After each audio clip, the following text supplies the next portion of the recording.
사나이 마성의 중독성 대체 불가 정봉재 정치쇼 정봉주입니다. 자, 지금 이 시각 여러분이 가장 많이 찾아본 실시간 검색어. 자, 문재인 대통령 오늘 중국 국빈 방문, 내일은 한중 정상회담 있죠.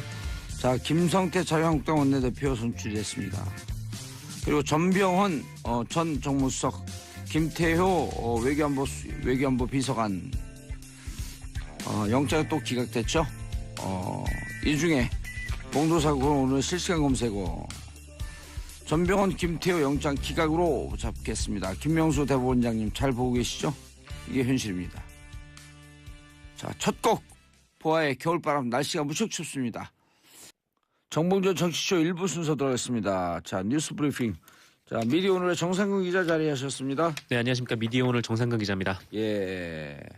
자, 첫 번째 뉴스. 네, 박근혜 정부 시절 청와대가 그 해수부하고 그 조직적으로 세월호 특별조사위원회 조사를 막았다. 네, 이런 의혹은 전에 있었는데요. 이 의혹이 사실로 드러났습니다. 아휴, 진짜 이게 나라를. 네, 그 이미 알고 있었던 거라 뭐 아니, 그때는 의혹만 제기했죠. 네. 설마 그러면서도 그렇게 의혹 제기하면서 우리 의혹이 이게 사실이 아니길 바라잖아요, 사실. 그럼요. 솔직한 심정으로. 네, 사실이 아니길 바랬죠. 근데 의혹이 제기됐을 때도 화가 났고 이게 사실로 드러나면 또 화가 나고 계속 그 정도로 의혹 제기할 심각한 때 문제인데. 우리 의혹이 좀 사실이 아니길 바라면서 우리가 의혹 제기하는 우리가 나쁜 사람 되기를 차라리 바라잖아요. 네. 네? 그렇죠. 좀 이거를 좀 자세하게 설명을 드리면 그 12일 해양수산부가 발표한 그 세월호 관련 내부 조사 결과 2015년 11월 언론에 이미 보도된 바 있는 그 세월호 특조위 현안 대응 방안이라는 문건은 맞아요. 사실이라고 합니다. 이 문건에는 기억하실지 모르겠지만 그 박근혜 전 대통령의 7시간 의혹 등 구조 실패와 관련된 그 청와대에 대한 특조위 조사를 무력화해야 한다는 내용이 담겨 있었어요. 구체적으로 말씀드리면 그 특조위의 BH 조사와 관련해서 적극 대응하라. 이런 주문이 있었고요. 참사 당시 VIP 행적, 그러니까 박근혜의 행적은 조사 대상이 아니다 이렇게 규정을 해놨고요. 그러니까 필요시 여당 추천 특조위원 전원 사퇴 의사 표명, 이렇게 행동 지침까지 정해져 있었습니다. 해수부는 이번 내부 조사에서 당시 세월호 인양 추진단 직원들이 사용하던 그 업무용 메일에서 해당 문건을 발견을 했다고 해요. 그리고 작성 과정에서 청와대와 메일을 주고받은 흔적도 발견을 했다고 합니다. 해수부는 이 문건을 작성한 실무자를 잡아서 이 조사를 했는데 그 그러니까 상부라면은 윤학부 전 해양수산부 차관을 얘기하는 거더라고요. 이 상부의 지시로 문건을 작성을 했고 그 청와대 국민소통 비서관실과 해양수산 비서관실과도 문건을 작성하는데 협의했다. 이렇게 밝혔습니다. 이와 함께 새롭게 드러난 것도 있는데요. 그 특조위 활동 시작과 관련된 내용입니다. 이게 특조위가 2015년 1월에 그 특별법이 시행이 되긴 했는데 근데 당시 이제 뭐 정부라든지 뭐 여당, 보수 언론 이런 쪽에 이제 방해로 사무실도 예산도 직원도 없이 계속 끌고 나가다가 결국 2015년 8월에서야 그나마 이제 직원들이 좀 갖춰져서 사실상 시작을 했거든요. 근데 그때 해수부는 이게 특별법 시행일이 1월 1일부터니까 1월 1일을 이제 시작 기한으로 봐야 된다. 라고 그렇게 주장을 했고 특조위는 아니 다 구성이 된 게 8월인데 8월부터 시작을 해야 되지 않냐라는 이 문제로 좀 논란이 있었어요. 뭐 이렇게 해수부는 계속해서 이제 특별법 시행일이 1월 1일이다 이렇게 주장을 했는데 그 해수부와 이와 관련을 해서 로펌의 법률 자문을 받았었다고 합니다. 해수부가요? 네, 해수부가 법률 자문을 받았었는데 그 로펌에서는 당연히 8월부터가 시작이다 이렇게 유권 해석을 줬대요. 저기 로펌에 비싼 돈 주고 자문을 받고 국민세금으로 자문을 견해를 받고 참고해서 내 마음대로 결정하겠다. 그렇죠. 그 견해를 왜 받는지 잘 모르겠는데. 그걸 이제 나중에 변명을 할 그 명분을 찾으려고. 네, 아니 변명을 한 명분을 찾으려면은 이게 로펌 자문 결과가 1월 1일부터 시작이다. 그러니까 1월 1일부터 당시 그 8월이라고 당신이 주장하는데 1월 1일이 될 수 있는 어거지 논리를 거기서 찾아봐야죠. 네. 또 어쨌건 로펌에서 이렇게 그건 아니다라고 했는데 해수부가 이게 밀어붙였다는 거죠. 그 실제로 나중에 법원에서 판결이 나온 것도 아니 8월이 맞지 당연히 이렇게 판결이 나온 바가 있었잖아요. 판결이 나온 뭐예요? 이미 상황 다 지나갔는데. 만시지탄이었죠. 그래서 해수부는 결국 1년 활동의 최대 연장 기간이 뭐 어느 정도 딱 지났다면서 2016년 9월에 강제로 특조위 사무실 문을 닫아버렸었던 그랬던 적이 있었습니다. 왜 이럴까요, 진짜? 왜 이럴까요, 진짜? 세월호 진상 규명하는 게 그러니까 세월호 진상에는 아직도 뭔가 있는 것 같아요. 네, 그렇게 생각을 할 수밖에 없죠. 그러면 어떻게 이렇게 길을 쓰고 말고 대통령이 7시간 반 네, 그거를 밝히지 않기 위해서? 그렇게 그러니까요. 보기에는 너무 석연치가 않아요 아직도. 네, 뭐 문건에 나온 대로 뭐 VIP의 행적은 조사 대상이 아니다라는 것도 사실 말이 안 되잖아요. 그러니까 여러 가지 의혹이 있고 예. 사실 뭐 해군 참모총장이 근처에 있던 구조함을 보내라고 2차례 지시를 했는데 그 구조함이 정작 못 갔잖아요. 뭐 그렇죠. 거기서 뭐 더 윗선이 뭐 맡고 있었다 뭐 이런 증언도 나오고 예. 그러니까 이게 어떻게 된 일인지 그거를 알아봐야 되는데 그래야 이제 어떻게 뭐 책임자를 처벌을 하든 뭘 하든 그게 그 다음 아닙니까? 근데 대통령 바쁘니까 그 다른 사람들이 그런 거 좀 그 길을 쓰고 해야 되는데 네, 청와대 계신 분들도 대통령은 대통령대로 역할을 하시고 네. 또 이 부분에 대해서 이 부분대로 누가 해수부 장관도 김영춘 장관이 간 거 아닌가요? 아, 이번 정부에서요? 예. 네, 김용춘 장관이 갔죠. 좀 그런 거 좀 진실을 좀 빨리 규명을 했으면 좋겠어요. 뭐 어쨌거나 뭐 기존 정부와는 다르게 해수부 자체에서 이렇게 내부 감사를 통해서 뭐 밝혀냈는데 근데 아직까지는 좀 활동이 미진한 것 같다라는 언론 분석도 있기는 해요. 예. 네. 그러니까 일단 이렇게 뭐 그 어떤 공무원을 조사를 해서 이 문건을 딱 찾아냈으면은 이 문건을 지시를 한 사람을 또 잡아내서 그 사람에 대해서 조사를 하고 이렇게 버려야 처벌을 되는데 하고. 예. 네, 사실 뭐 해수부 입장에서는 뭐 수사권이 없으니까 이게 좀 어려움 난감한 면이 있겠습니다만 그래도 조속하게 좀 진상을 좀 규명해야 될 것 같다는 생각이 듭니다. 밑에서 안 움직여요. 장관이 딱 가갖고 조직을 틀어지고 네, 조직 그 강력한 카리스마로 조직을 틀어지고 네, 왜냐하면 장관은 좀 이따 간다고 생각하면 밑에서 안 움직이면 국가장이 안 움직이면 끝이거든요. 그렇죠. 근데 예. 이게 그런 기미가 또 보이는 게 오늘 또 경향신문에서 나온 보도가 있었습니다. 뭐가 있었어요? 이 뭐냐면은 그 세월호 참사 관련해서 또 예. 조사 대상인 공무원들이 몇 명 있어요 해수부에. 예. 이 공무원들이 해외로 나갔거나 또 나가기 위해서 준비 중이다 이런 경향신문 보도가 있었습니다. 이 사람들 정도 요직 차지하고 있을 거 아니에요. 일단 이번에 지금 나가려고 하는 사람은 지금은 이제 무보직 상태라고 해요. 예. 왜 무보직 상태냐면은 지난달 22일부터 무보직 상태라고 하거든요. 예. 이 해양수산부 고위공무원 A서기관인데 예. 이 사람이 이제 아태경제사회이사회라는 곳에 이제 근무를 지원을 하기 위해서 네, 해외 근무를 위한 면접을 앞두고 있다고 합니다. 그래서 이 준비 때문에 지금은 보직이 없는 상태로 놓여 있는 거예요. 살그머니 이제 정권 바뀌고 그랬으니까 조사 대상이 될까 봐 해외로 나가겠다. 뭐 그렇게 의심을 할 수도 있죠. 네. 어디라고요? 아태? 아태경제사회이사회. 네. 어떤 뭐 그런 국제기구들이 좀 많으니까요. 그래서 이곳에 이제 근무를 하겠다고 지원을 한 겁니다. 예. 이 우리 국가가 운영하는 건가요? 아니면 유엔에서 운영하는 건가요? 아니 뭐 유엔 기구는 아닌 것 같고 당연히 국가기구도 아니고요. 예. 네, 해외에서 지금 뭐 있는 어떤 단체인 것 같은데 이게 정확히 어디 소속인지는 저도 잘 모르겠고요. 예. 다만 이 A 서기관이라는 사람은 그 세월호 가족들로부터 문제 인물로 지적이 됐던 사람이거든요. 예. 그 지난 10월 가족들이 발표를 했던 그 특조위 진상규명 방해 세력 명단에 따르면 그 이 사람은 세월호 인양을 지연시키고 선체를 훼손하고 미수습자 유실 방지망 부실 조치를 해서 네, 인양을 방해한 의혹이 있다 이렇게 비판을 받았던 사람입니다.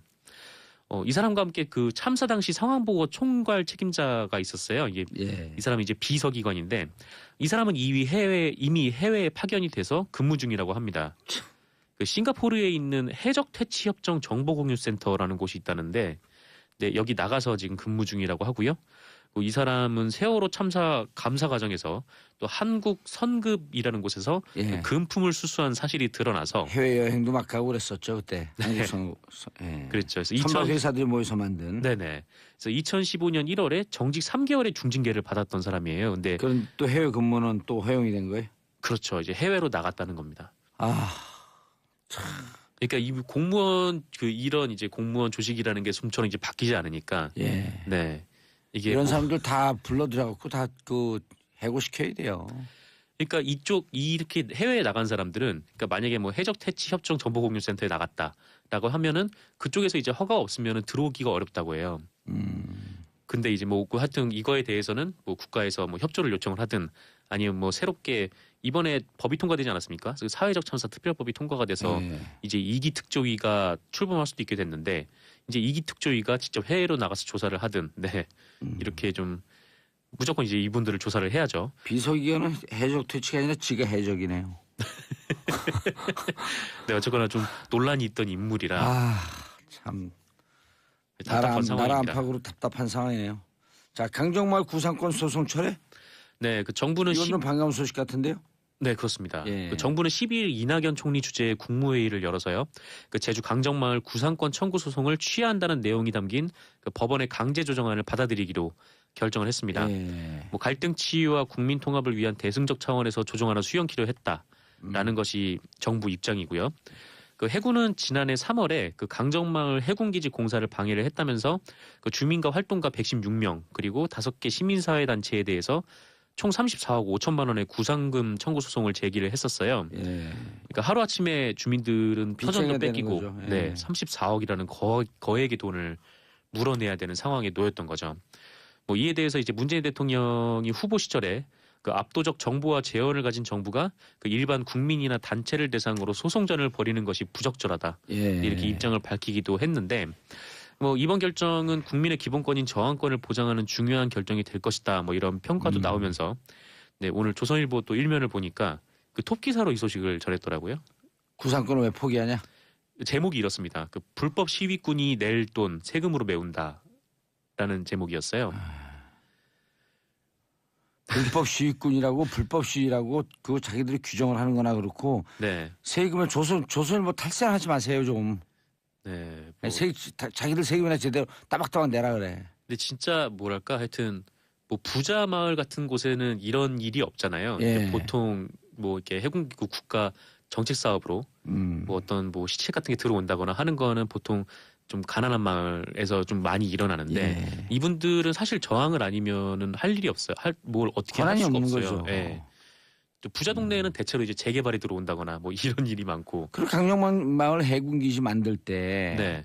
주민들 공청회 한다 그러면서 찬성하는 사람들만 몇 명 또로로 데려다가 주민들 다 찬성한다고 이렇게 장난친 게 한두 건이 아니잖아요. 네, 주민들이 많이 몰랐다고도 예. 하죠. 네. 주민들 그 기본권을 다 뺐고 생존권 다 뺐고 네. 그리고 그리고 이제 그 거액의 구상권 포기하는 건 그 의미가 있는 게요. 네. 노조 파업하면요. 그 노동상권 헌법에 보장된 거 아니에요? 네. 파업하고 난 다음에 손배상 청구해갖고 노조 전체를 빚더미 않게 만들고. 네, 사실상 이제 노조 활동을 방해하는 행위인데 법원이 그렇죠. 계속해서 사측에 손을 들어줬었죠. 들어줬죠. 네, 지난 21세기형 노조 탄압의 새로운 방식. 네. 뭐 지금 뭐 쌍용차 노동자들이나 아니면 다른 많은 노동자들이 지금 그 손해배상을 안고 네, 굉장히 괴로워하는 시간들을 좀 보내고 있는데 그런 게 적폐청산이에요. 그런 걸 정리해 주는 게. 네, 좀 이 부분에 대해서는 좀 명확하게 좀 선을 좀 그었으면 좋겠습니다. 사법부에서요. 예. 김영주 노동부 장관님 듣고 계신가요? 좀 그 안 들으면 밑에 있는 다른 공무원도 좀 듣고 김영주 노동부 장관에게 좀 전해 주세요. 이런 거 노조 파업한 거 손배상 그 손해 배보상 청구한 거 다 철회하라고. 네. 정말 부당노동 행위를 한 기업들에 대해서는 법에 있는 대로 강하게 또 처벌을 해야 그렇죠. 다시 예. 네, 그런 일을 하지 그리고 않을 거 아닙니까? 노조가 합법적 파업을 다 해요.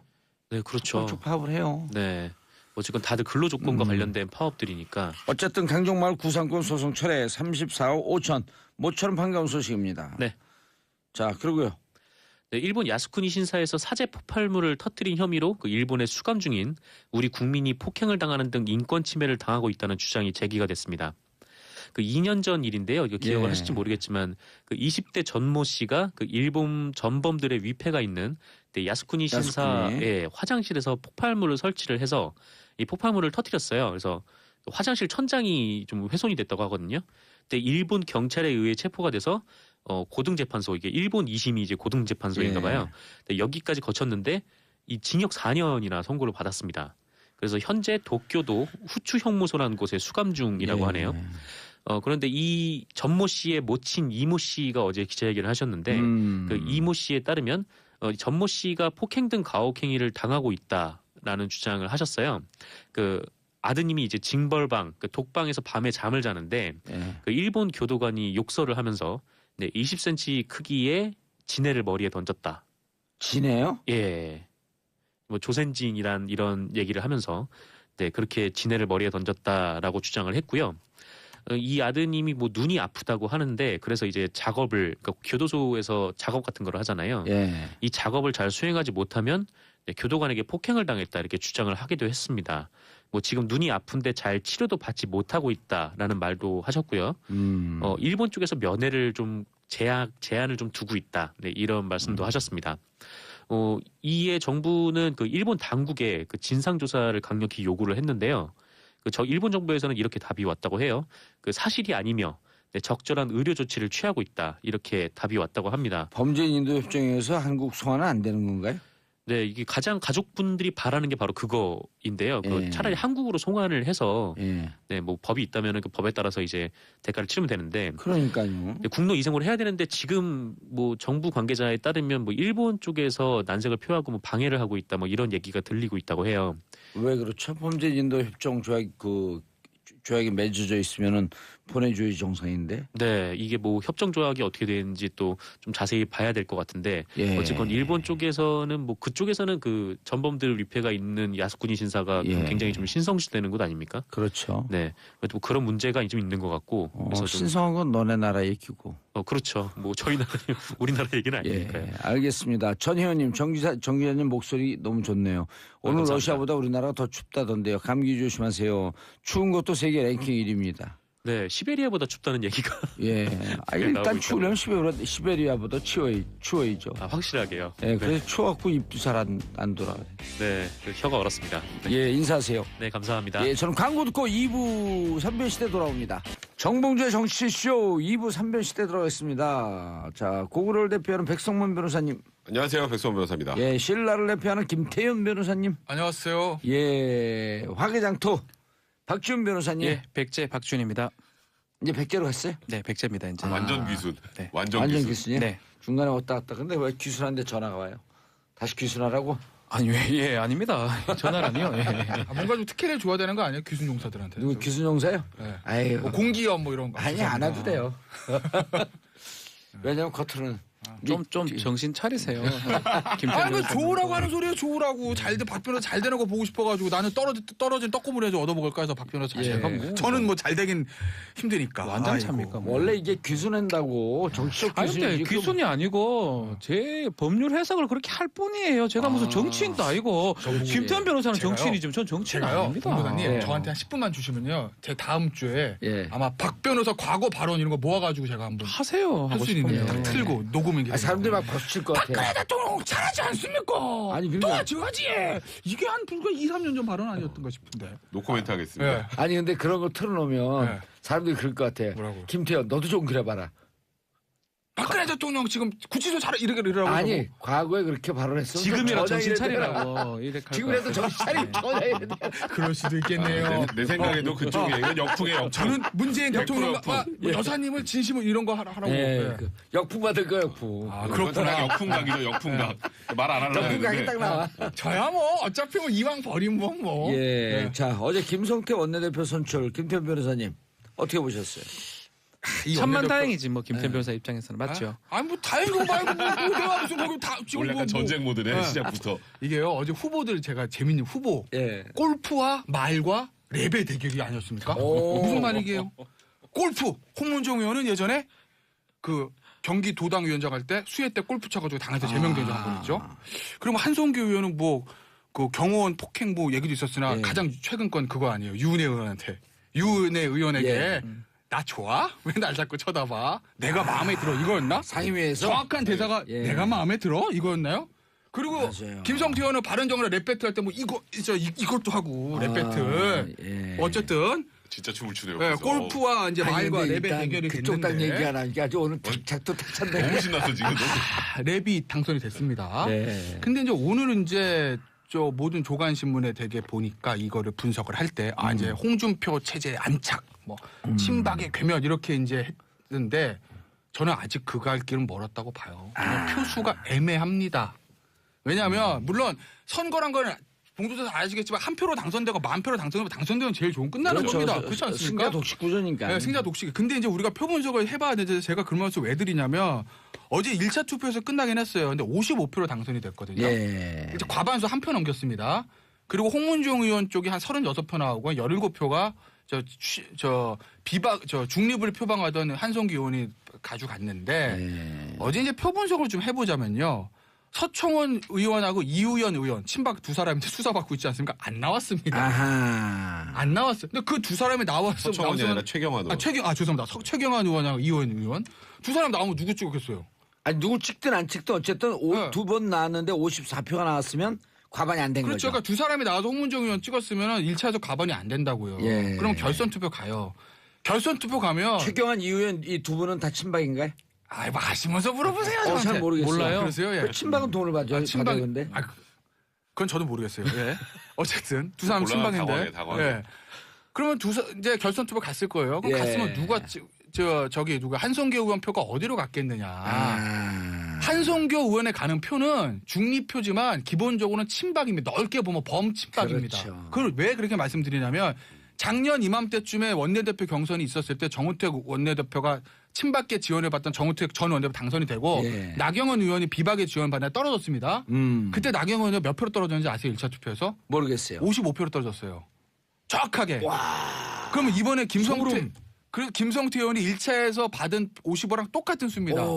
같은 사람일 거라고 봐요. 그 비박 55명은 그대로 있고 여전히 친박도 공고하게 그 숫자를 공고하다. 유지하고 있다. 그런데 그 작년에 정우통 전 원내대표 때 전부 다 갔던 그 친박 66표가 예. 이번에는 강성 친박 35, 조금 범친박 17 갈라졌을 뿐이다. 그렇다면 결선 투표 올라가면 어떻게 됐겠느냐? 모른다. 아무도 모른다는 거죠. 그러니까 일단 당선됐으니 홍준표 대표를 어휴 다행이다. 라고 하지만 당은 여전히 반쪽 나 있는 상태다. 반쪽 나 있고 친박은 아직도 공고하다. 예. 그러니 홍준표 대표로서는 아직은 갈 길은 멀다. 예. 그리고 홍준표 대표를 비토하는 세력도 남아있다라는 거죠. 그 17표는 강선 친박도 치지만 홍준표 대표도 마땅치 않은 게 이거거든요. 그러니까 자유한국당이 뭐 이걸 지금 뭐 김성태 의원 됐다고 해서 뭐 이제 친박이 괴멸되고 뭐 친홍 체제가 됐어. 홍무 연합군의 압승이야. 이제 뭐 힘의 소리 그건 굉장히 섣부른 판단이다. 아직 자유한국당의 갈 길은 너무 멀다. 약간 한숨 돌린 거예요. 맞아요. 만약에 만약에 이 정도 분석은 그 자유한국당 분석 노벨 분석상 줘야 돼요. 죽이지 않습니까? 예, 기가 막혀요. 그 당쪽 역시 그 사람이니까. 안에서 활동을 하는 사람이니까. 내부자니까. 예. 마치 조간신문보다 낫지 않아요? 근데 여기에서 네. 박근혜 대통령이 나오면서 눈물까지 살짝 흘리면서 얘기하면 아이고 그 청취자 여러분, 저는 티어스 오브 박이 아닙니다. 잘하면 이제 최경환 의원 얘기할 때 올 수도 있어요. 예. T.O.P 아니에요 요즘 탑. Tears of Park. 그것도 그렇게 하시네. 탑태연. 탑태연. 좋네. 자, 근데 무시는 못할 것 같아요. 자기 55표로 당선된 사람이거든요. 의원 중에 절반 이상 아니면 자기를 지지하지 않는 사람이 있다는 걸 알기 때문에 마음대로 하기는 쉽지 않지 그러니까 않나 친박이 생각이 많이 공고하다라고 들어요. 하는 게 의미가 있네. 네. 그렇죠. 친박이 있다는 걸 본인이 봤거든요. 운 좋게 된 거예요. 어째 보면 맞아요. 한 표 차이로 예. 정말 운 좋게 된 거기 때문에 만약에 좀 압도적으로 됐다 그러면 원내대표직을 좀 잘할 수 있을 것 같은데 되게 눈치를 보지 않을까. 아마 우리 최경환 지금 이제 체포 동의안 들어갔습니다. 네. 과연 어떤 스탠스를 잡을까? 이게 김성태 원내대표의 아마 첫 어떤 과제고 그거를 보면 좀 알 수 있지 않을까 이건 거의 생각합니다. 정해졌어요. 네. 이게 이거 동의안 통과되나요? 동의안은 통과가 되죠. 동의안은 또 통과가 김성태 되는데 어떻게 하냐는 거죠. 이제 자유한국당의 입장이 뭐 장제원 의원도 얘기했던 거라 좀 유사하게 갈 것 같아요. 그러니까 체포동의안 명시적으로 반대는 안 하는데 예. 불참. 불참 네. 쪽으로. 네. 그럼 국민들한테 또 역풍을 맞을 근데 이제 텐데. 그걸 더 걱정하더라고요. 제가 보니까 참여를 했는데 예. 거기에서 체포동의안을 반대하는 표들이 막 나오면 그럼 자유한국당에서 내부에서 반대할 거 아니에요. 예. 아직도 정신 못 차렸네. 이게 더 오히려 부담스러우니 찬반표가 갈리잖아요. 그 안에서도. 예. 그러니까 아예 그냥 불참. 아예 이게- 불참. 하지만 묵시적으로 체포동의안을 동의하는 거죠. 당 차원에서는. 그걸 뭐 방탄국회라고 해서 보내 안 되고 뭐 어쩌고저쩌고 난리치는 게 아니라 알아서 하세요. 대신에 알아서 할 때 우리가 딴지는 안 거는데 우리는 들어가진 않겠습니다. 이쪽을 하는 게 사실 김성태 원내대표 입장에서도 제일 속편한 결정이 아닐까. 아니 뭐 그게 뭐 당론으로 우리 체포동의안 전부 찬성합니다 하기에는 좀 그렇고 아니 근데 반대하는 것도 좀 그렇고. 그러니까 각자 의원들의 그 독자적인 입법 기관이므로 네. 각자 소신에 맡기겠습니다. 라면서 들어가는 게 거기 들어갔다가 예를 들어서 한 50표 정도 이제 체포동의안 반대하는 게 예를 들어서 나왔다. 그거 자유한국당이죠 그게. 이제 그 모습을 보여주는 게 더 부담스러운 거예요. 그거 반대하는 게 예, 아닌데. 그러니까 그냥 또 100% 이거는 찬성하게 되면 대구 가서 그렇죠. 돌팔매 맞고. 그러니까 아니 100% 찬성하면 야 그래도 같은 당 자유한국당 지지한 분들한테 박근혜 전 대통령 지지하는 TOP 같은 친구들. 왜 그래요? 나 TOP 같은 친구들은 야 저 배신자들 이럴 거 아니에요 또. 그러니까 양쪽 입장을 고려하면 안 나간다. 그냥 안 나간다가 답이에요. 예, 그래서 그냥 안 그걸로 나간다. 결정하는 것 같아요. 박준 변호사님 예, 예. 그런데 이게 곧 이제 그 임시 그 회기가 끝나요. 그렇죠. 그런데 그때 좀 기다렸다 체포동의 아니라 그때 청구해도 다 네. 되는데 왜 이 시기에 예. 그럼 정면으로 국회 당신 한번 막으려면 막아봐라 라고 검찰이 국회에 견제구입니다 이거는. 손봐주기 위해서 견제구 던졌다? 예, 직구는 아니고요. 예. 살짝 그 국회한테 예. 밑밥을 던진 거예요. 과연 그럼 당신들은 어떻게 여기서 나올 것이냐. 그럼 이때 국회에 있는 이승엽은 뭐라 그럴까요? 예, 이승엽이요. 예, 이승엽입니다. 예. 예, 제가 봤을 때는 뭐 이승엽 하니 갑자기 제가 깜짝 놀랐는데 국회에서는 어떻게 처리하냐에 따라서 검찰과 관계도 정립이 되고요. 아마 자유한국당에 던지는 메시지가 아닐까 생각이 들어요. 또 그런 것도 있어요. 이게 저번에 원래 12월 9일 날 회의가 끝났어야 되는데 예. 죄송합니다.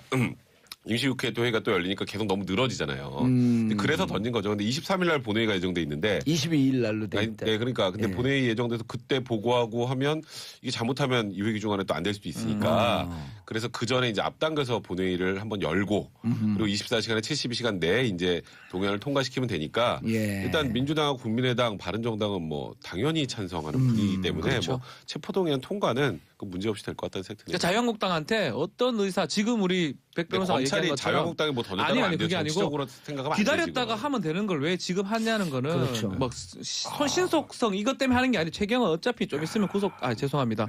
뭐 거의 갈 가능성이 높아 보이는데 굳이 체포 동의안 지금 원하는 거는 과연 자유한국당 또 김성태 원내대표 첫 출범이잖아요. 그러니까 어떤 반응을 할 것인가도 뭐 검찰이 정치적으로 따지는 게 아니고 그런 것들도 볼 수 있는 기회가 된다는 거죠. 아, 뭐 봉도사님 역시 최고예요. 예. 정확한 가장 중요한 핵심 포인트를 그냥 질문으로 던져버리셨네.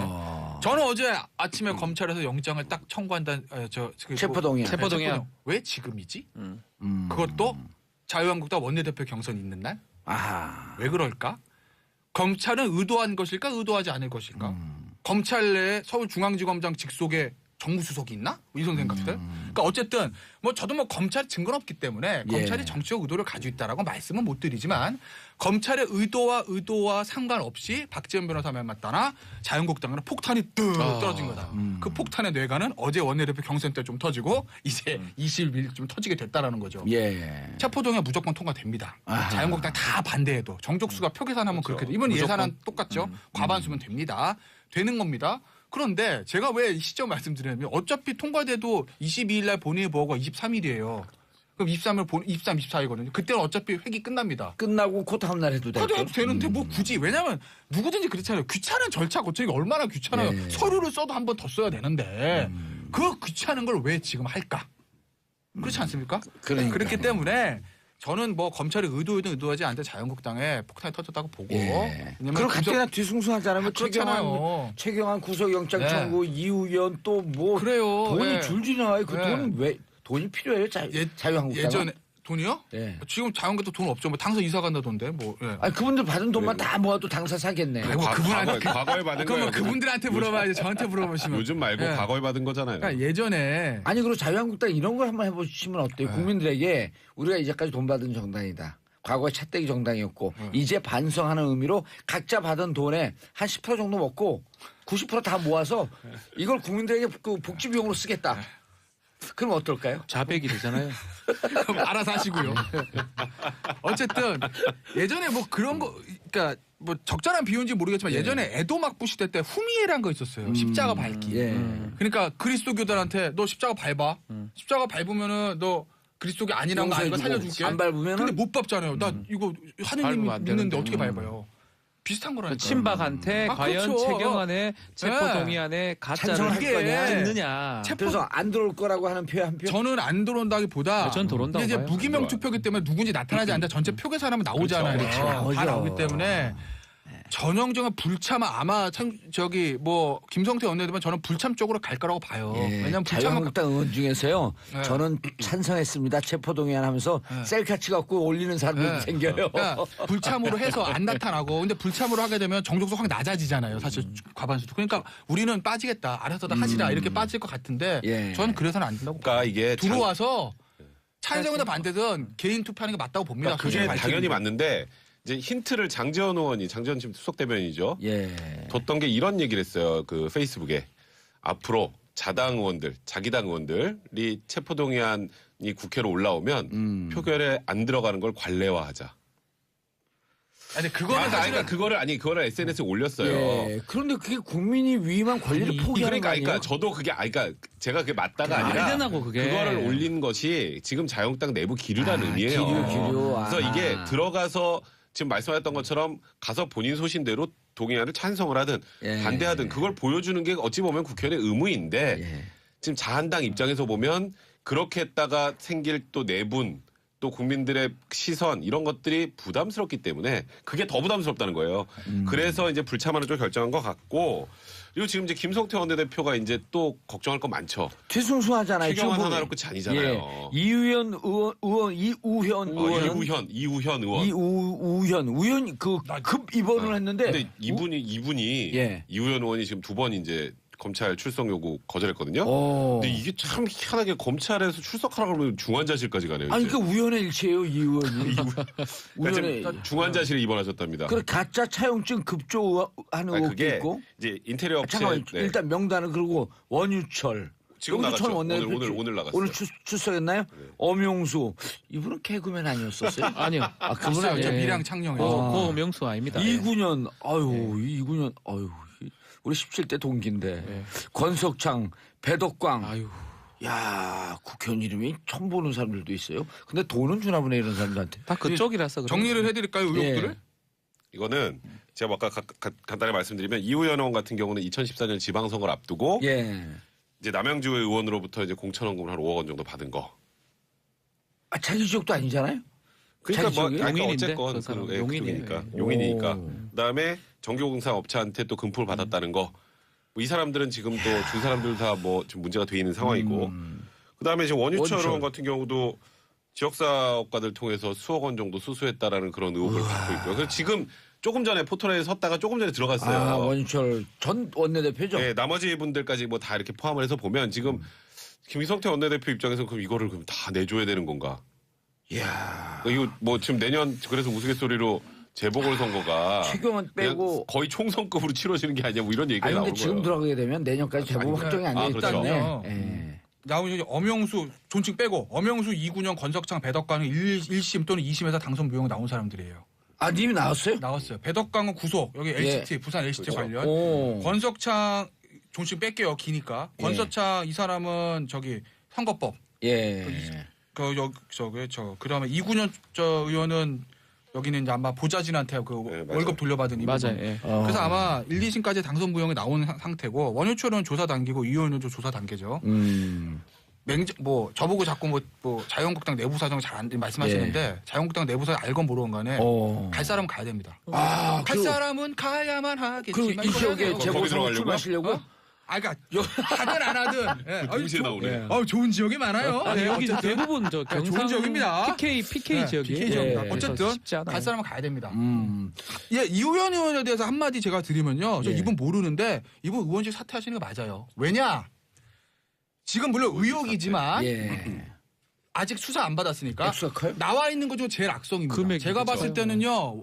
최경환 의원보다 더 이게 악성이라고 봐요. 왜? 최경환 의원은 예. 뭐 잘못된 거지만 뭐 다 맞다고 하더라도 야 국정원 특활비 관례사성서 그런 말을 할 수라도 있어요. 오. 그런 말을. 근데 이분은 공천원금이거든요. 아, 공천. 더 악성이에요. 의혹이니까. 공공연한 비밀. 의혹이긴 하지만 예. 그리고 제가 의원직 왜 사퇴하라고 말씀드리냐면 이분이 아까 저 백 변호사 얘기하듯이 뭐라 그러냐면은 이거 예전에 심상도 너무 아파가지고 지금 거동도 못할 단계라고 그러잖아요. 예. 거동도 못할 단계면요 의원직 사퇴가 병 고쳐야죠. 그렇죠. 그렇지 않습니까? 아, 거동도 못할 때 돈. 그렇잖아. 국민의 세금으로 야 이거 너무 재밌어가지고 전화가 오네요 그냥. 그러니까. 예? 너무 재밌어가지고.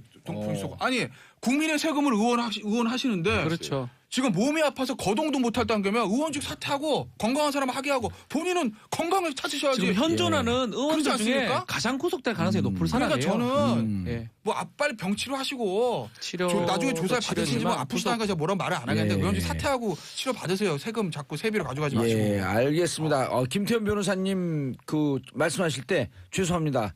그 전화기를 새로 구입해갖고 어떻게 끄는 줄 몰라갖고 죄송합니다. 이런 일 없도록 하겠습니다. 너무 재밌어서 전화가 왔나 봐요. 예, 그렇다니까. 아니 근데 그것도 아는 전화면 괜찮은데 모르는 079 광고 전화. 오죽하면 070 죄송합니다. 광고하는 건데 재밌으니까 아니, 근데 정치 아니 좋죠. 나는 이 덕에 전화 오는 덕에 김태현 변호사님 살아났어요. 왜냐면 이우연 지역이 평택과 어디 가까운 지역 아니에요? 용인입니다. 용인이에요. 용인. 네. 그래서 가까워서 빨리 가기 쉬운 데라서 빨리 거기 그 물러나라고. 평택 원유 저희 부모님이 용인 사시는데요. 이우연 의원 지역군 아니에요. 아 그래요? 또 부모님 금방 이사 가실 수 있잖아요.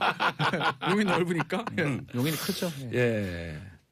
아니 그러면 이게 많아요. 한 6-7명. 네.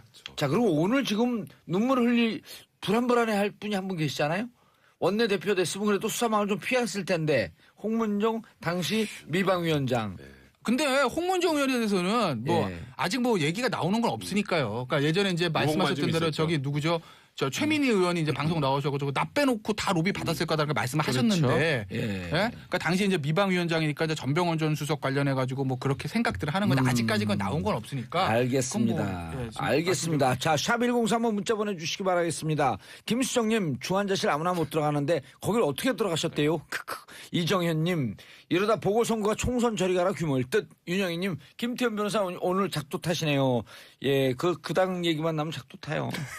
조명숙님, 백성문 변호사님 목소리 너무 좋습니다. 1650님, 박지훈 변호사님 화이팅. 유머러스 정치평론 즐겁습니다. 자, 우리가 이거 계속 얘기를 들어야 되는데 3부로 그냥 바로 넘어가야 될 것 같죠? 어떻게 생각하세요? 일단 저 투표할까요? 지금 한 1분 남았네요. 아니, 그냥 우리 넘어가도 돼요. 그리고 그래요? 3부 좀 길게 하면 되는 거지 뭐. 자, 구속영장 얘기를 해야 되는데 그죠? 구속영장이요? 하려면 시간이 많이 걸릴 것 같아요. 기각이 막 돼가지고 속상합니다. 그럼 3부에서 하면 되죠. 그래서 그거 시간이 예. 좀 걸릴 것 같아서. 알겠습니다. 자, 광고 듣고 3부 돌아오겠습니다. 채널 고정하소서. 정봉재 정치쇼 3부 순서 들어가겠습니다. 고구려 대표하는 백성문 변호사님, 박지훈 백재 변호사님, 네. 그리고 김태훈 신라 변호사님 3변시대 함께하고 계십니다. 자, 우리가 2부에서 좀 일찍 끝났어요. 근데 전병헌 수석 김태효 전 외교 안보비서관이죠? 그렇죠. 김태효 이거 읽을 대외 뻔했어. 전략비서. 이거 읽을 뻔했어. 네. 큰일 날 뻔했습니다. 자, 이분들 둘 다 기각됐어요. 어떻게 보세요? 확실히 저번에 김관진 전 국방부 장관을 구속적부심 통해서 이제 석방을 시켰지 않습니까? 그 이후로 기류가 좀 틀려졌다 조금 그랬잖아요. 틀려진 것 같아요. 그 뒤로 확실히 법원에서 영장을 내는데 좀 주저하고 예를 들어서 전병헌 수석 같은 경우에는 저번에 이제 그 롯데홈 쇼핑으로부터 돈을 받았다는 예. 걸로 영장을 쳤다가 기각이 되니까 검찰이 절치부심을 해서 바로 GS 홈쇼핑 압수수색했죠. 예. 그리고 또 이제 올해 7월 28일 정무수석 하고 있는 도중에도 e스포츠협회에서 주관하는 PC방 지원 사업에 20억을 신규 예산에 편성해라. 이건 직권남용입니다. 이 부분까지 추가를 해서 예. 영장을 청구를 했는데 근데 되게 묘하게 기각을 했어요. 저 이거 보니까. 어허. 이거 뭐냐면요. 그러니까 지금 보좌관들이 했다라는 부분에 대해서 전병헌 수석은 억울하다는 입장이죠. 예. 그래서 약간의 다툼의 여지가 있다. 의심은 되나 이런 표현이 있어요. 의심은 되나 다툼의 여지가 있다. 그리고 또 하나 객관적 증거 많이 수집이 돼 있고 핵심 관련자가 다 구속이 돼 있다. 핵심 관련자가 구속되면 여기도 구속돼야죠. 우두머리 당연히 구속이죠. 이게 제일 코미디. 핵심 관련자가 구속돼 있으니까 이 사람은 구속 안 시켜도 된다. 이건 좀 이해가 안 돼요. 이럴 때 우리가 맨날 얘기하는 게 율사들이 법조인들이 예를 드는 게 조폭 논리 아니에요. 그렇죠. 행동대원도 다 구속됐는데 관련자들 다 그러니까. 구속되어 있으므로 보수는 구속시키면 안 된다? 그러니까 이게 그 마지막 부분이 저는 좀 이상했고 예. 그렇게 해서 이제 전병헌 수석은 기각이 됐죠. 김태현 전 비서관 같은 경우에는 김관진 전 국방장관이 김태현 전 비서관이요? 김태효. 김태효 를 들리시죠? 깜짝 놀랐는데 여기 못 앉아 있잖아요. 앉아 있겠구나. 지금 기각됐으니까. 그렇죠. 근데 이제 김태효 비서관 같은 경우는 김관진 국방부 장관이 구속적부심에 풀려나는 거랑 똑같습니다. 내용이. 범죄 성립 여부에 다툼이 있다. 원래 역할이 그런 어느 거 판단하면 정도인지. 안 되는 거 아니에요? 그러니까 이게 판단해도 되는 거예요? 이게 김관진 전 국방부 장관, 임관빈 실장 다 적부심 통해서 풀려났잖아요. 예. 그것과 한 궤를 이루는 지금 범죄 사실에 관련된 내용이거든요. 그러니까 그 사람들에 대한 지금 혐의도 불투명하다라고 지금 법원에서 적부심에서 본 건데 이 중간 소위 말하면 연락책이죠. 김관진 장관과 이명박 전 대통령의 연락책이 사실 김태호 전 비서관이거든요. 예. 그럼 김관진 장관의 혐의가 불투명한데 연락책이 무슨 혐의가 있겠어요. 이제 그러다 보니 구속적부심에서 김관진 장관을 풀어줬던 거하고 궤를 같이 해서 결국 영장이 기각된 겁니다. 그러니까 취지를 봤을 때는 무죄라는 거예요. 제가 봤을 근데 때는. 그런 걸 영장 전담 판사 그러니까요. 있냐는 그게 거예요. 이해가 안 돼요. 저는 사실은 이 지금 기재도 말이 안 맞아요. 객관적으로 입증이 됐는데 다툴 여지가 있다. 이게 무슨 말이에요? 말도 안 두 개가 병립할 수 없는 내용을 기재를 같이 해놨고 전병헌 수석 같은 경우도 예. 말이 안 되고 사실 검찰에서 범죄가 안 되는 걸 만들어 왔다는 예, 그런 일단, 뉘앙스거든요. 일단 간단한 전병헌 먼저 보고. 예, 전병헌 같은 예. 경우는 지금 저는 그 기재 자체가 객관적 증거 자료가 대체로 수집됐다고 예. 하면서 또 이 다툼의 여지가 있다라는 거거든요. 이 두 가지 말 자체를 같이 쓰기가 어려워요. 다툼의 여지가 있다 그러면 증거가 없다고 없다. 하는 게 아하. 맞고요. 증거가 있다 그러면 다툼의 여지가 없는 거거든요, 사실은. 그러니까 그 두 가지를 같이 썼다라는 거는 저는 뭐 판사가 씀에 있어서 뭐 그 기재가 중요한 건 아니지만 그 기재를 하면서 국민들이 납득하기는 어렵다라는 거예요. 구속영장을 발부를 하든지 아니면 뭐 증거인멸 우려가 없다 이래 하든지 해야 되는데 이 두 가지를 같이 병립해서 쓴다는 것 자체가 저는 사실 이해가 좀 아니 어렵습니다. 불구속 수사 원칙이긴 하지만 도주 증거 그렇죠. 인멸의 우려 그다음에 딱 4% 사안의 써야죠. 중대성 그렇죠. 요거만 보고 평가해야 되는 거 아니에요? 그렇죠. 만약에 이 사건을 만약에 재판에 갔을 때 예. 과연 중대성이 그 부분입니다. 실형의 가능성이 있느냐가 첫 번째고요. 예. 그게 아니라면 지금 증거 인멸이나 도주 우려가 있느냐를 봐야 되는데 실형의 가능성이 있으면 도주 우려가 있다고 보는 건 일반적으로. 아하. 그러니까 지금 이 사건을 기재한 걸 봤을 때는 저는 무죄가 아닌가 이런 취지로 쓴 것 같아요. 그러면서 또 객관적 증거는 또 있다. 이게 저는 사실 이해가 안 됩니다.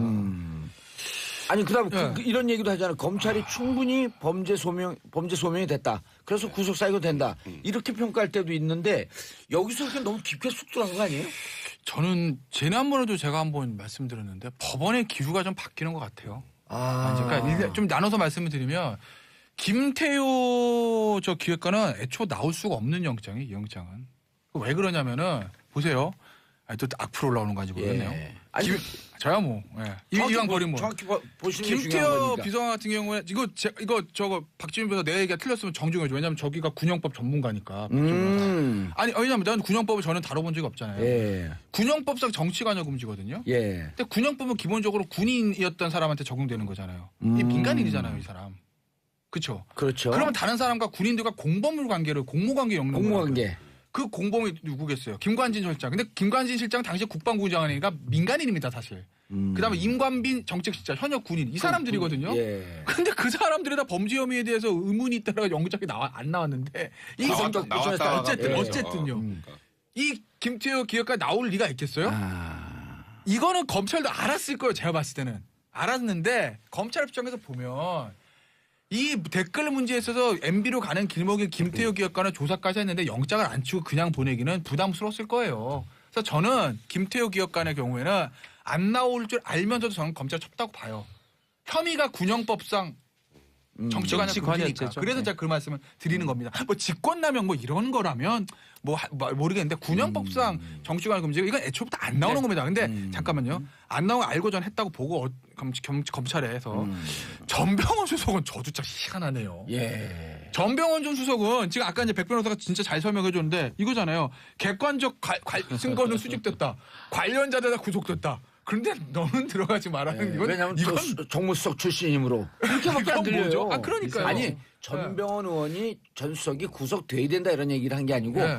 법원의 논리가 과연 네. 이 법 논리상으로 합당하냐 이걸 지금 따져보는 거 아니에요? 그러니까 오히려 이런 거, 그러니까 권한 논리는 가로 들어가면 야 그러면 관련 증거로 다 있는 거 아니니? 그럼 관련 구속되지. 증거가 그러니까 얘가 관련 증거가 다 있으니까 증거인멸 우려는 없고 야 전병헌 얼굴 모르는 사람 또 어딜 도망가겠냐 출국 금지 돼 있는데 그러니까 박근혜 불구속 대통령 재판 뭐하러 받으라. 구속해 놨노? 그렇잖아요. 예, 그렇잖아요. 그러니까 똑같이 따지면 똑같은 그렇다는 거예요. 그러니까 이제 그러니까 예. 제가 마지막 얘기는 형사정도법의 그 원칙들 있잖아요. 예. 원래는 불구속 수사 원칙인 게 맞죠. 예. 그거를 강화하려는 법원의 기류가 좀 바뀐 거라고 저는 봐요. 불구속 수사 원칙으로 하자. 네, 그러면 이 기류는 아무리 이 사람들이 문제가 있고 그 범죄 혐의가 있다고 네. 할지라도 검찰이 지금 네. 너무 구속 남발한다. 한다. 그래서 이거대로 가면 아마 존칭 뺍니다. 많으니까 예. 우병우, 최경환, 이우연 제가 봤을 때 거의 다 구속 기각될 것 같은데요. 아니, 이 근데 기류대로 그러니까 하면 이게 제일 이해가 안 되는 게 뭐냐면요. 예. 제가 아까 그 얘기했잖아요. 핵심 관련자는 다 구속이 됐는데 왜 여기서부터는 다 풀어줘요?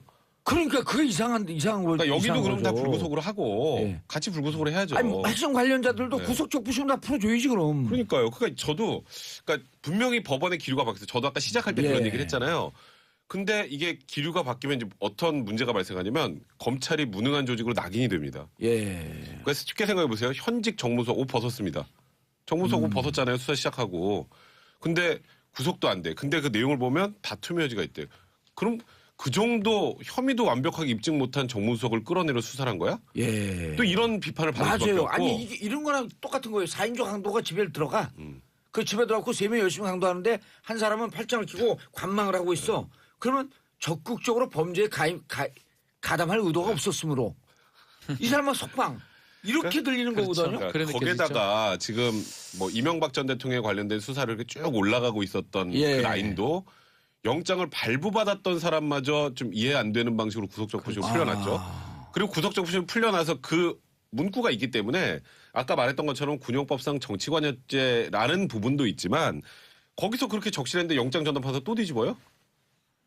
그것도 뒤집는 거예요. 그래서 거기서. 그러면 그 적부심이 또 풀려납니다. 영장은요 이렇게 봐야 되거든요. 사실은 과거형이고 현재형일 수 있지만 미래가 가치가 담겨져 있는 거예요.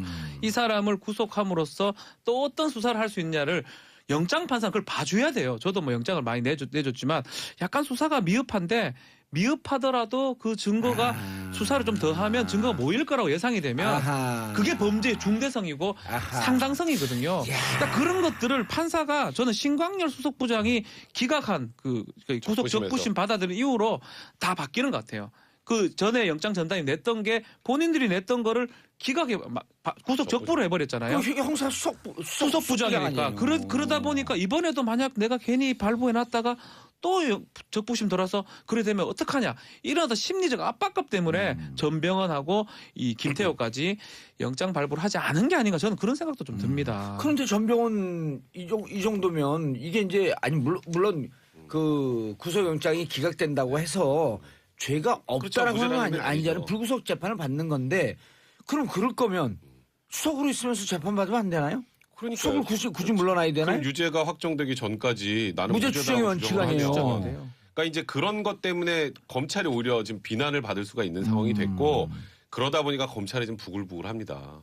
이제 뭐 일단 과거에도 뭐 법원의 영장 판단 존중한다의 취지는 아니었잖아요. 지금 굉장히 강력하게 지금 비판을 하고 있잖아요. 성명까지 내고 그랬잖아요. 그러니까 이제 아주 간단하게 말씀드리면 이명박 전 대통령에 대한 이 국정원 군 사이버 사령부의 댓글 그다음에 뭐 군무원 증설 이거는 MB까지 수사 못 가요. 이제 그건 단정적으로 말씀드릴 수 있어요. 이제는 여기가 지금 혐의가 다 애매하다는데 전직 대통령을 이걸로 포천해줘요. 못 세우죠. 우리가 이제는 좀 뭐 우리가 이제 사실 이 원칙대로 좀 돌아갈 필요가 있다고 봐요. 생각이 좀 바뀌어야 되는데 사실은 형사소송법은 불구속 수사 원칙인 거잖아요. 그러니까 다툼의 여지가 있는 것들 피의자의 방어권 보장과 무죄 추정 원칙에 따라서 그거를 이제 우리가 조금은 좀 확립시켜 나갈 필요가 있다고 보고 여야 보수 진보 이런 문제가 아니라 그리고 저도 좀 그런 모든 국민들도 저도 마찬가지 여기 있는 사람 다 마찬가지일 건데 일단 구속돼야 뭔가 저 사람이 잘못한 것 같고 벌을 받는 것 같고 그죠?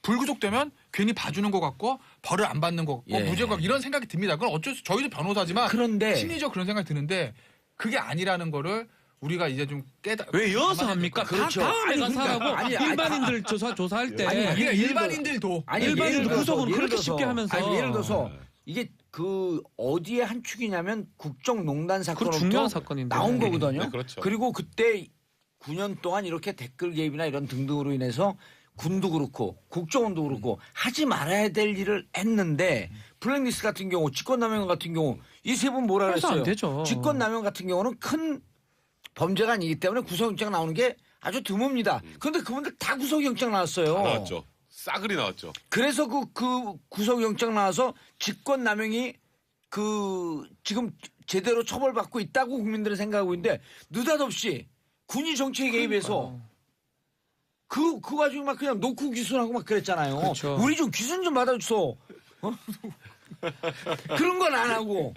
그러니까 이럴 때 국민들이 야 그럼 어디에 이거는 오히려 대법원이나 법원의 국민들이 더 문제 제기할 가능성이 높죠. 진짜로 그러니까 제가 저번에도 그런 얘기 말씀 한번 드린 적이 있는데 영장 전담 판사의 이름을 국민들이 아는 거 원치 않아요. 그리고 법원의 판단은 존중받아야 된다고 생각해요. 그런데 너무 많이 알게 됐어 이제. 다 알죠. 아니 어떤 분은 뭐 기강요정 뭐 이런 별명도 있던데요. 제가 성함을 안 밝히겠습니다. 근데 그럴 정도로 이제 국민들이 영장 전담 판사에 대해서 좀 이상한 눈초리를 쳐다보기 시작했는데 저도 지금까지 계속 판단은 존중받아야 한다고 하지만 슬슬 저도 갸우뚱하는 것들이 생기다 보니 이게 지금 그럼 어떤 기준을 가지고 지금 영장을 발부하고 기각하는 건지 지금 우리 댓글 난리가 났어요. 2992님 2992님 보니까 그분이 다 생각난다. 앞뒤가 똑같은 우병우.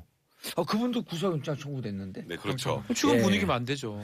자, 강부영, 오민석, 권순호, 신광열 판사들의 해도 너무하는 거 아닙니까? 법원 앞에서 촛불 들고 싶네요.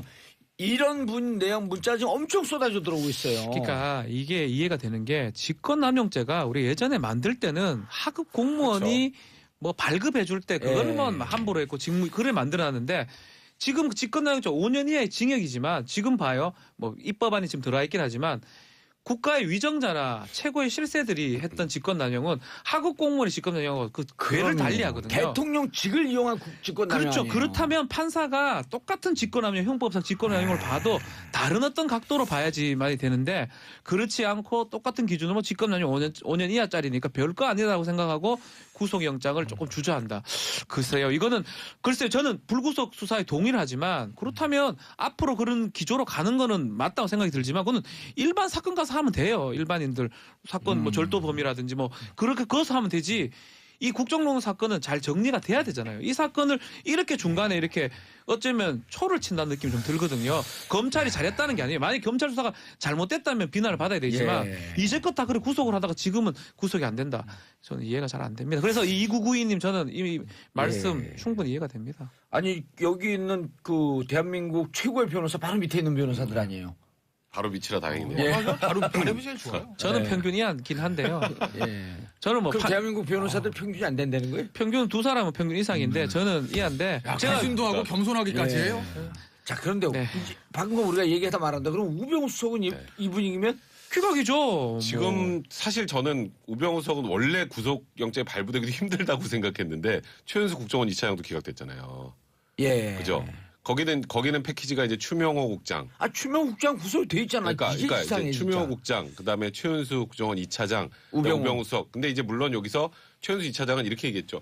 추명호 국장이 직보하는 건 알고 있었는데 나는 알고 있었지만 말리지만 않았어요 정도였거든요. 소극적 관여. 근데 그게 먹혀서 기각이 된지 모르겠습니다만 어쨌건 지금 우병우 수석은 그냥 이 국정원으로부터 직보를 받건 안 받건 간에 잘못된 사람들 문체부 직원이 뭔가 잘못됐거나 문체부 국장이 잘못됐거나 그 부분을 확인하는 거는 그냥 민정수석의 일이에요. 그거 내 직무 범위 내예요.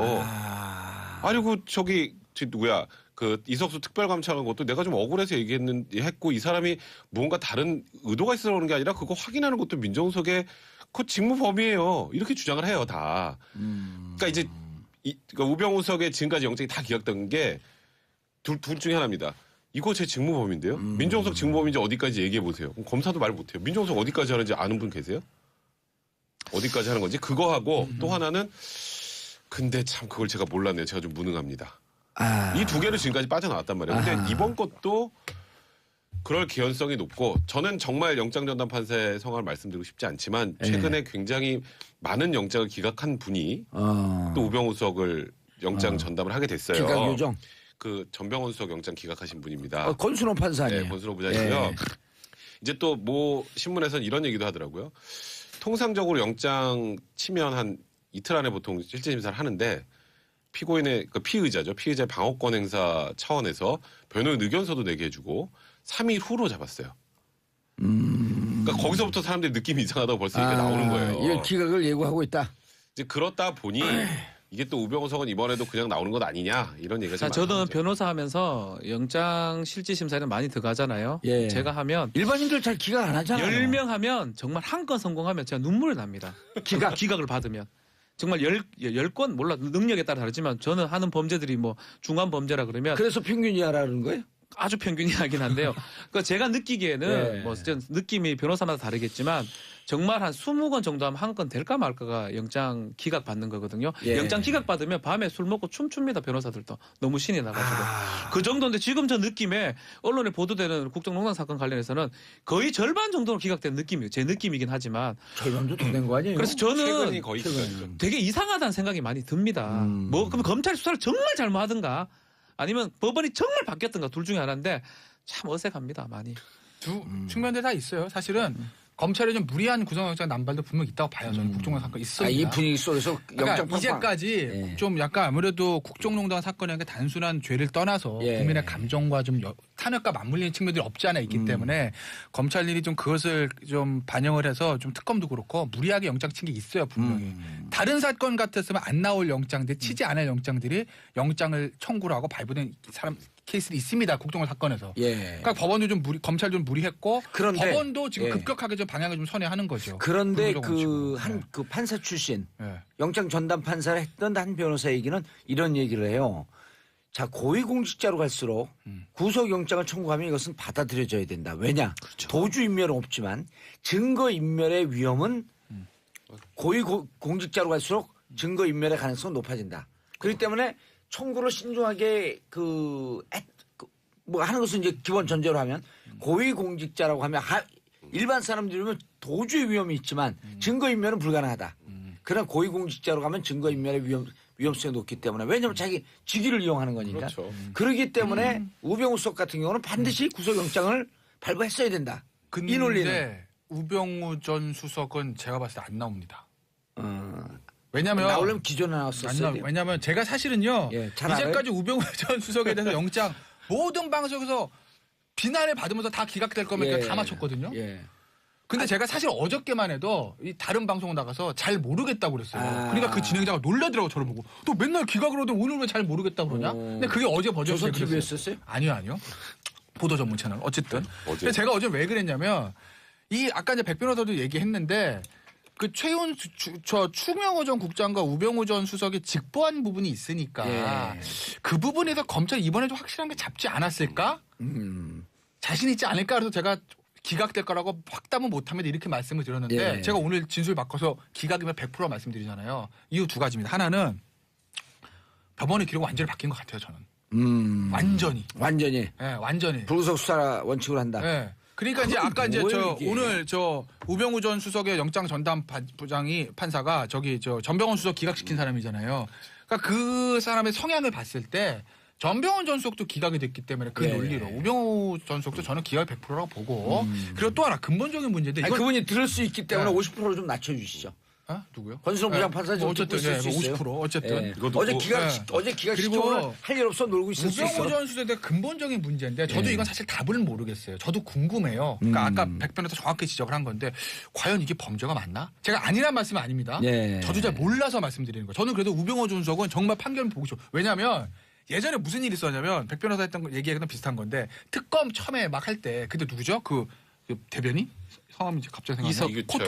이규철 그 특검보. 특검보가 막 브리핑 하잖아요. 예. 그때 우병우 전 수석 처음 소환할 때 그날 오후 2시 브리핑에서 기자들이 뭐라고 묻냐면 백 변호사 똑같은 질문을 해요. 아니 근데 이거 뭐 사찰하고 뭐 감찰하고 이런 게 뭐 민정수석 법이 민정수석 아닙니까? 본연의 임무인데 그걸 어떻게 하시겠어요? 라고 궁금해서 묻는 예. 거예요. 그러니까 이규철 특검보가 딱 대답을 못해요 거기서. 아니 뭐 그런 점도 없지 않아 있지만 그 과정에서 불법적인 측면이 있을 수도 있고 권한을 많이 남용했을 수도 이렇게 얘기를 한다는 것이거든요. 그러니까 검찰도 그게 애매한 거예요. 이게 만약에 경제수석이면 빼도 박도 못하는데 민정수석 아마 우병우 수석 그렇게 쓰고 들어가가지고 딱 이러고 앉아가지고 민정수 내가 무슨 미행하라고 그런 것도 아니고. 아니 이석수 도감청한 건 분명한 거 아니에요. 그러니까 그거는. 이렇게 자기 얘기할 일에 거라고요. 대해서 하는 이렇게 얘기할 거잖아요. 거라고요. 내가 도청하라는 것도 아니고 예. 뭐 미행하라는 것도 아니고 야 그 사람 문제 있어요 좀 알아봐. 이거 민정이 아니, 그게 못해? 조폭의 논리라는 거 이렇게 아니에요. 얘기할 거라고 예. 분명히 이렇게 얘기했을 거고 그렇게 해서 기각이 되어 왔으니까. 추명호 수석도 그냥 알아보라고 지시를 했지 불법 도감청하세요. 그렇게 얘기 안 해. 이렇게 진술했을 거예요. 그래서 잠깐 우병우 전 수석 과연 이게 유죄가 맞을까 좀 궁금한 그런데 거예요. 질문이 그러면 그 세 라인에서 최윤수, 우병우, 최윤수, 추명호 이 3라인 아니에요? 여기서 우리 그 검찰은 불법을 자행했다 이렇게 보고 있는데 제일 말단은 구속시켜. 갖고 말이 안 때렸고 된다는 거예요. 그게 말이 안 가서 된다는 때려보신 거예요. 그게 말단은 구속 추명호만 잡아놓고. 지시한 침이 다 나오네. 이게. 그러니까 이거 저도 그러니까 제가 우병우 두전 궁금해서 그런 거 예. 부정하는 것 싶은데. 같은데 추명호 전 수석은 추명호 전 비서관 실제로 실행한 예. 사람이잖아요. 쫓아다니고 이거 자체가 불법이잖아요. 예. 근데 우병우 전 수석은 야 내가 언제 쫓아가고 미행하라고 했냐? 나는 민정수석으로서 알아봐라고 했을 뿐이야. 이렇게 얘기했을 거라는 그러니까 거예요. 아니 이게- 그러니까 이게 조폭이 지금- 이러잖아. 두목이 이러잖아요. 야, 쟤들 요즘 왜 이렇게 버릇이 나쁘냐? 이게 바로 근데 그 지시한 거 아니에요? 그게 이게 제일 큰 문제가 뭐냐면 제가 김태현 변호사 지금 우병우 수석을 두둔하는 건 아니에요. 네. 그러니까 제가 아까 얘기했던 것도 우병우 수석을 지금까지 수도 없이 온 국민이 구속시켜야 된다라고 하는 우병우 수석이 계속 구속이 안 된 이유가 민정수석이 때문이에요. 그게 참 이게 그러니까 예를 들어서 구체적으로 그 지시를 했는지는 아무도 입증 못합니다. 지금 민정수석 아니니까 지금 구속시키면 되잖아 이제. 그러니까 민정수석 시절에 있었던 범죄를 가지고 이제 문제 삼는 거예요. 그러니까 송정근님 법원 정상화를 위한 제2촛불 집회 추진해야 합니다. 케빈님 보통 사람들은 아주 사소한 걸로 구속되는 사람들이 부지기수인데 판사는 사람들이 눈치나 보고 소신 없네요. 자, 세 분 하고 싶은 얘기 있어요? 법리를 만들어야죠. 그래 검사가 네. 직권남용 법리를 만들어라고 검사 준 거 아닙니까? 검사 알겠습니다. 공장 잘 적고 알겠습니다. 자, 세 분. 만들어내야죠. 근데 왜 벌써 끝내라 그래? 세 분 인사하시고요. 네, 감사합니다. 고맙습니다. 예. 자, 저는 광고 듣고 4부 알쓸 경제로 돌아오겠습니다. 정봉재 정치쇼 4부 순서 들어가겠습니다. 자, 함께 하실 분. 알쓸 경제 알아두면 쓸데있는 경제 뉴스 정철진 경제평론가님 자리하셨습니다. 네, 안녕하십니까? 예, 네. 권애리 SBS 보도국 기자 자리하셨습니다. 안녕하세요. 반가. 반갑습니다. 반갑습니다. 예. 자, 정철진 평론가님. 네. 첫 번째 준비한 소식? 김영란법 개정. 과연 우리의 농축수산 농가를 살릴 수 있을까? 농축산 농가를 살릴 수 있을까? 자, 이게 라는 무슨 주제입니다. 얘기인가라고 하는 분들이 계실 테니까 먼저 김영란법 개정 그렇죠. 어떻게 된다? 일단 이게 약간은 긴데요. 우리 김영란법이라는 게 청탁금지법이잖아요. 청탁금지법. 네, 공무를 네. 수행하는 분들에게는 청탁을 하지 말아라. 네. 그럼에도 불구하고 우리의 그러니까 인생 아닙니까?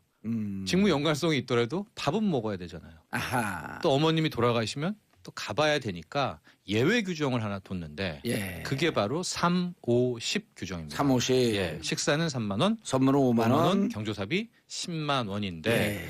이게 이제 2주 전, 3주 전에 개정해야 된다는 움직임 속에 국민권익위가 한번 회의를 경론 끝에 하다가 예. 부결을 시켰어요. 법 개정인가 시행령 개정인지. 시행령 개정이기 때문에 국회를 안 가도 됩니다. 아하. 근데 권익위는 부결을 시켰는데 어제 예. 정부에서 전격 개정을 단행을 해서요.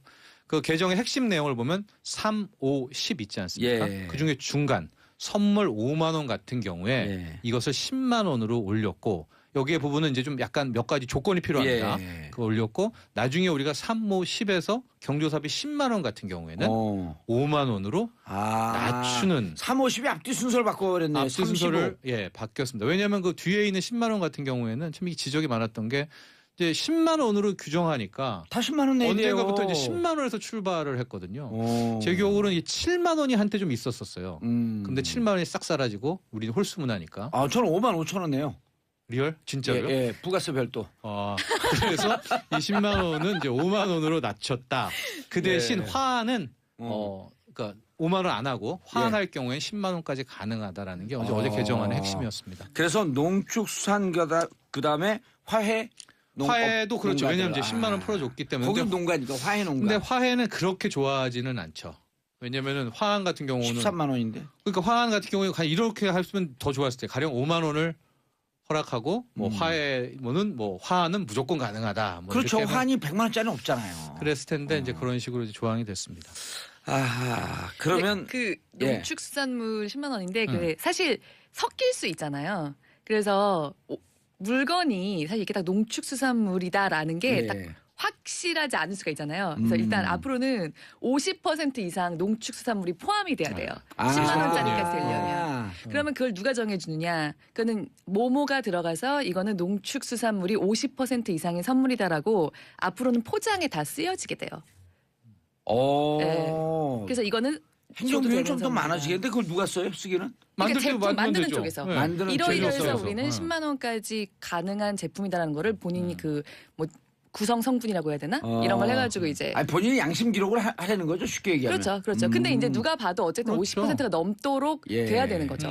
한우가 80% 포함이 됐다. 예. 그러면서 한 99,900원. 그러니까 이거는 이제 10만 원 이하니까 선물이 가능하다. 가능하다. 네. 이것은 공무원들에게 선물해도 된다. 뭐 이렇게 어필을 하겠죠. 그리고 이제 이런 것을 약간의 그 융통성을 줬기 때문에 선물 특히 농축수산물의 선물은 좀 자유롭게 하실 수 있습니다라고 하는 시장에 메시지를 준 거네요. 그렇죠. 게다가 이제 형평성 논란이 그동안에 좀 있었거든요. 예. 왜냐하면 축산농가 같은 경우가 이제 가장 많이 주장을 했는데 예, 세잖아요, 원유 단가가. 게다가 이제 한우 농가 같은 경우에는 그동안에 정부가 FTA 하면서 축산을 풀어주고 와서 한우 농가한테 한 얘기가 미국산 소고기 들어오더라도 한우를 프리미엄으로 만들어라.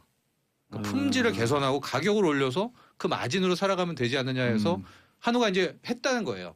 그런데 이제 당장에 3호 10이 나오면서 선물을 5만 원으로 하라면 한우는 못 5만 원짜리 한우는 예. 어떻게 만드냐 이제 이런 볼멘 소리가 있어서 이번에 전격 개정에 단행한 것이 아닌가 보여집니다. 사실 10만 원짜리 한우도 불가능해요. 선물 줄 때는 아니, 기본 사이즈가 있기 때문에. 그렇죠. 예. 아니 사실은 동네 그 정육점 가서 맞춰도요 한 13만 원, 15만 원 이쯤 되더라고. 선물로. 예, 네. 선물용으로. 네. 그래서 사실 그러니까 이거는 이해관계가 다 엇갈릴 수밖에 없는 지금 상황이잖아요. 예. 그러니까 이게 지금 그 개정안에 대해서도 막 되게 환영하는 데도 있고 아닌 데도 있고 한데 그러니까 약간 말 타면 경마 잡히고 싶다고 한우 농가 측에서는 우린 아예 빼달라. 아, 그러니까 방금 말씀하신 대로 우리는 아예 이게 적용을 받지 않게 해달라는 사실 성명을 그것도 냈어요. 안 되잖아요. 그럼 특별법 왜 만들었어요? 그래서 개정안 이거 나오자마자 그 직후에 그 이제 관련 단체 협의회가 있어요. 거기서 뭐 한우는 어차피 5만 원이 예. 10만 원이 돼도 그러니까 뭐 할 수 있는 세트가 없다면서 우리는 아예 김영란법 개정 받는 데서 빼달라 이런 성명을 좀 내기도 했고요. 예. 아니 전체 중량의 50%가 넘지 않게. 아, 요것도 이제 잘 네. 지켜야 될 사안이네요. 그래서 이게 그렇죠? 재밌는 게 예. 그 이제 설이 다가오잖아요. 예. 그때 보면 참 재밌을 것 같은데 딱 봤을 때 이거 10만 원 넘어도 공무원한테 줄 수 있는 선물인가 이런 거를 딱 봤을 때 파악하기가 좀 어려울 수 있잖아요. 그렇죠. 그러니까 중량 50% 이상인 것이 약간 긴가민가한 것도 있을 수 있단 말이에요. 예를 들면 잣이랑 뭐 잣 받는 도구가 들어갔다. 그러면 여기서 이제 잣이 그 중량이 50% 이상이 돼야 이게 10만 원짜리 줄 수 있는 선물이 되는 거 아니에요.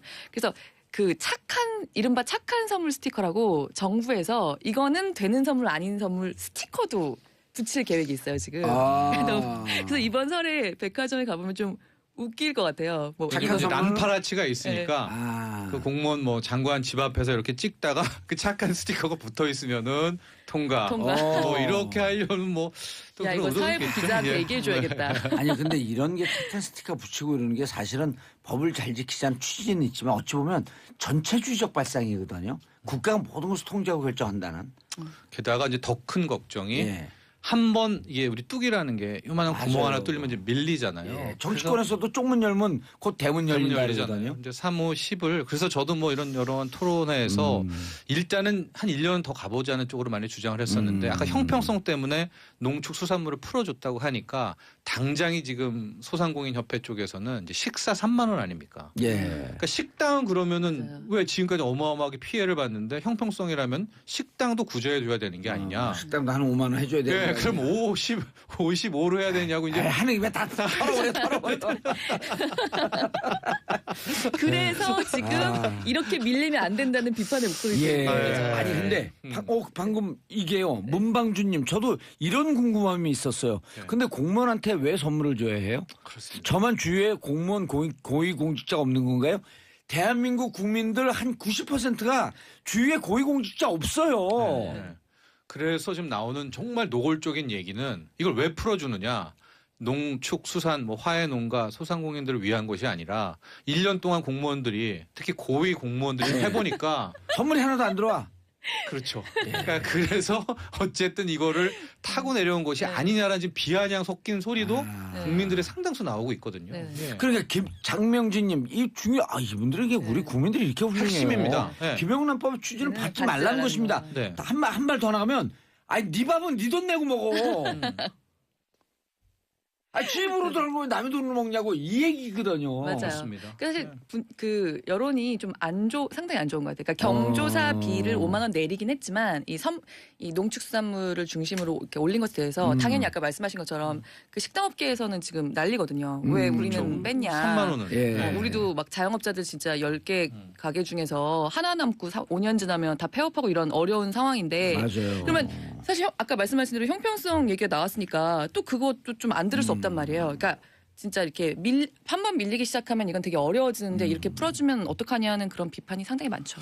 그래서 저는 이제 해법으로 이낙연 총리가 강하게 주장을 했지만 정말로 농축수산 농가를 위한다면 예. 저는 이제 개별 라운드에서 아까 김영란법은 두고 뭐 다른 이번 한미 FTA 관련한 추가 지원책이라든가 이런 부분으로 정부가 접근을 하는 것이 더 진실성도 있고 예. 더 본질적으로 접근하는 것이 아니냐. 왜냐하면 3호 10에서 그 5만 원 10만 원 올려줬다라는 것이 또 진짜 얼마나 도움이 되겠습니까? 장덕희님 일반인들끼리는 김영란법과 아무 상관없이 주고받을 수 있는데 그렇잖아요. 제가 우리 정철준 평론가한테 이번 설날 맞이해서 그 뭐 한우 세트 선물을 주는데 한 12만 원. 아무런 아무 문제 없습니다. 우리 둘 사이는요. 예. 그래서 제가 공무원 안 되는 거예요. 자, 왜 난리인지 모르겠습니다. 여기 핵심이에요. 그동안 얼마나 뇌물을 많이 바쳤길래. 네. 예. 그러니까 이런 목소리들이 많이 나오는 거예요. 맞아요. 근데 이제 오늘 우리 방송의 논조가 중요하네. 우리가 이거 고치는 것을 긍정적으로 보게 되면 사회 분위기가 싹 긍정적으로 가는데 지금까지 우리가 상당히 부정적이었어요. 맞아요. 이거 좀 더 해봐야 돼요. 하려면 아주 많이 자영업자. 이분들 진짜 힘들거든요. 자영업자 한 10만 원 풀어줘요. 카페 식사도. 예. 아까 식당. 선물은 뭐 5만 원이야. 한 50만 원 풀어줘요, 그냥. 그런데 정말 이게 막 부정적으로 볼 수밖에 없는 게 350이 핵심이 아니거든요. 아까 우리 얘기하셨지만은 청탁 금지입니다. 350은 그 전체 김영란법 중에서도 일부 중에 일부인데 마치 지금 보니까 350만 남고 이제 35만 남았죠. 청탁 금지라는 건 사라져서 이런 점들이 정말로 안타까워요. 자, 다음. 자, 그래서 김영란법은 국민들하고 공무원들의 법 감정이 따로 놀고 있는 것 같다. 그렇다. 자, 다음 이슈 권혜리 기자님. 네, 참 진짜 자꾸 아까부터 왜 자꾸 고사성어 생각나지? 네. 저희 사실 그 방송 시작하기 전에도 잠깐만 했어요. 화무시비롱이라고 하잖아요. 화무시비롱. 진짜 정말 열을 붉은 끝이 없다고. 사실 유통업계의 왕은 백화점이랑 사실 마트였잖아요. 2000년대 이후로는 특히 그냥 딱 그 마트 백화점 딱 제왕 이게 변한 적이 없었는데 정말 이제 바뀌고 있다. 유통이 더 바뀌고 있다. 이런 거를 좀 볼 수 있는 게좀 가져와 봤어요. 화무시비롱인데 저는 왜 이선희 가수의 노래가 생각나죠? 옛날이요. 옛날에 좋았다. 이제는 기울고 있다. 이제 대형마트의 시대가. 대형마트의 시대가 간다. 저 이선희 나지만 노래가. 옛날이요. 알아요. 참. 20대하고 대화하기 힘드네. 옛날 사람. 아니잖아요. 감사합니다. 마트가 줄었어요. 일단 이마트가 2군데가 폐업을 했거든요. 그래서 이제 국내 그 마트 중에 이제 규모로 1위인데 이마트가 원래 147개가 있었어요. 전체 대형마트가. 근데 이마트가 2군데를 폐업을 하면서 145개로 줄었습니다. 145개. 마트는. 그리고 지금 그 백화점 빅3죠. 그러니까 롯데, 신세계, 현대 이 세 곳이 2019년까지 3년 동안 신규 출점 계획이 하나도 없어요. 처음이에요. 이렇게 최장 기간 동안 백화점이 신규 출점을 전혀 하지 않는 거는 백화점 생긴 이래로 이런 일은 처음이거든요.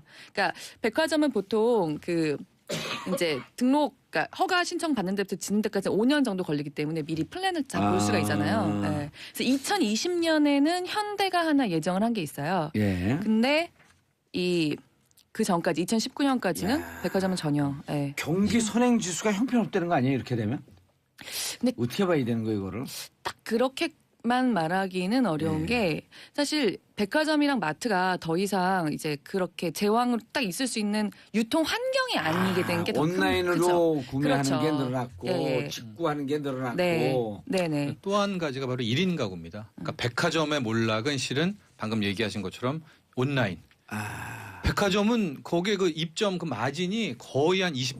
그러니까 기본이 40%를 세일하는 게 우리가 보통 온라인을 살 수 있는 가격과 이제 똔똔이 되는. 그렇죠. 이제 백화점에 내는 수수료 이런 게 있으니까. 그렇죠. 근데 이거 소문이 다 났죠. 네. 게다가 대형마트가 무너지게 된 것은 1인 가구인 게 1인 가구가 가가지고 물 안 사죠. 근데 이분들은 오피스텔이나 이런 원룸에 살다가 편의점에서 좀 더 돈을 몇백 원 더 주더라도 하나 두 개 사니까 완전히 소비 패턴들이 바뀌고 이러면서 대형마트에 대한 매출과 마진도 떨어지면서 자연스러운 사실 도태다. 백화점은 딱 우리나라 사람들이 되게 좋아하는 컨셉의 원래 유통이었어요. 왜요? 그러니까 외국 같은 경우는 파리 같은 데 가도 약간 예를 들면 뭐 샤넬이다, 루이비통이다 이렇게 막 명품 샵들이 의리의리하지 그들이 들어가 있는 백화점은 그렇게 의리의리하지가 않거든요. 맞아요. 백화점이 약간 시장스러워요. 네. 맞아요. 그게 그러니까 우리나라 사람들은 처음에 코스트코 들어왔을 때 안 될 거다라고 얘기를 했던 게 그렇게 도와주는 직원도 없고 막 어둡고 창고 같은 데 각자 다 나가서 꺼내야 창고형 되고. 매장.